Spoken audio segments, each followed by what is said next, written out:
খেলার মাঠের নেই কোনো সীমানা রেখা, খেলোয়াড়দের সংখ্যাও হাজার হাজার, মানুষের দর্শকের সংখ্যাও হাজার হাজার, নেই কোনো প্রশাসনিক ব্যবস্থা, নেই কোনো পুরস্কার, তবুও রীতিমতো চলছে প্রতি বছরই খেলা।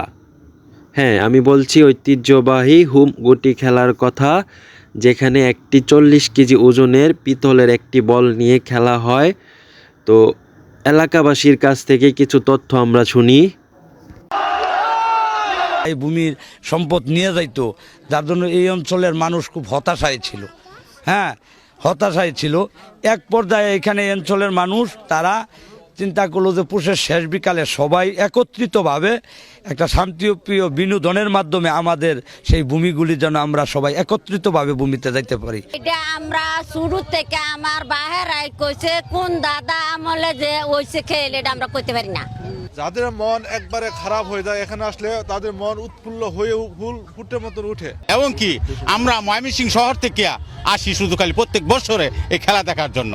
এটা কত হলো যে আমরা এই খুঁড়ি খেলা দেখি, কত লোকজন হয়, দুই সাইডে ব্যবসা বাণিজ্য ভালো হয়, এর জন্য আহি।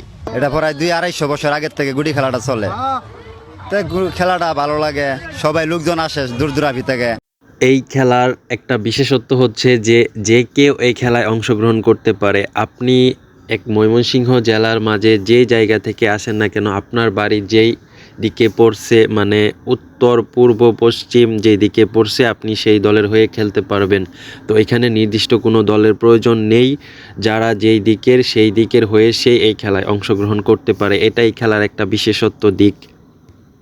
জনমুখে শোনা যায় যে প্রাচীনকালে মুক্তাগাছার জমিদার এবং ত্রিশালের জমিদার তাদের এবং রাজা প্রজাদের মাঝে জমি নিয়ে প্রায়ই দ্বন্দ্ব হতো। এই ফসলা জমি নিয়ে তাদের মাঝে ঝগড়া বিবাদ হতো।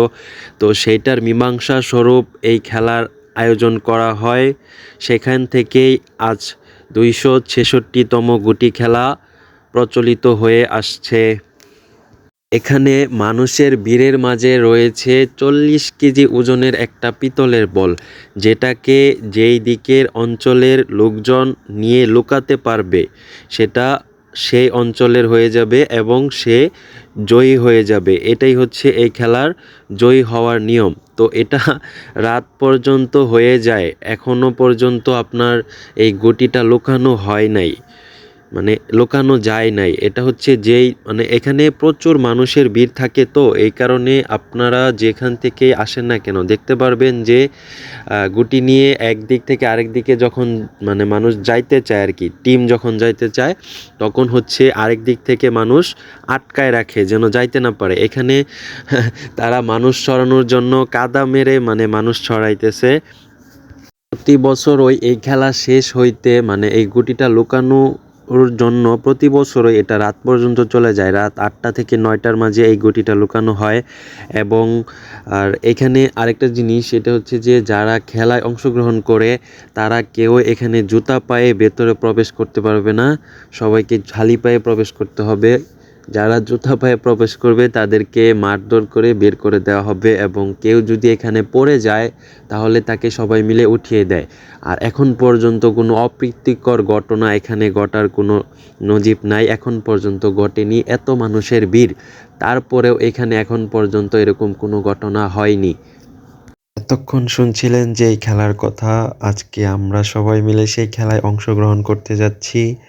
আমরা বেশ কয়েকজন সেখানে যাচ্ছি। আমরা নিজেরা মানে এই খেলায় যে কোনো কেউ অংশগ্রহণ করতে পারে। আপনি চাইলে অংশগ্রহণ করতে পারবেন, তবে যে আপনি যে এলাকার আপনি সে এলাকার হয়ে অংশগ্রহণ করবেন আর কি। তবে এখানে খেলার অংশীদার হচ্ছে 4টা, একটা হচ্ছে পূর্ব, পশ্চিম, দক্ষিণ, উত্তর। এই 4টাই হচ্ছে খেলার মানে খেলোয়াড় আর কি। তো আপনি যে কোনো দলে অংশগ্রহণ করতে পারবেন। অনেকক্ষণ খেলার পরে আমরা আসলে এখন অনেক ক্লান্ত, তাই বের হয়ে আসছি বাহিরে। ভেতরে যে ভিডিও করব সেই জায়গাটুকু নাই, কত মানুষের ভিড় আপনারাই দেখছেন। তো আমরা একটু ক্লান্ত হয়ে গেছি, এজন্য বাহিরে চলে আসছি। আমরা আর খেলবো না, এখন আরও অনেক টিম আসতেছে, তারা খেলবে রাত পর্যন্ত এবং নিয়ে যাবে, শেষে জানা যাবে কোন দল নিয়ে গেল আর কি গুটিটা।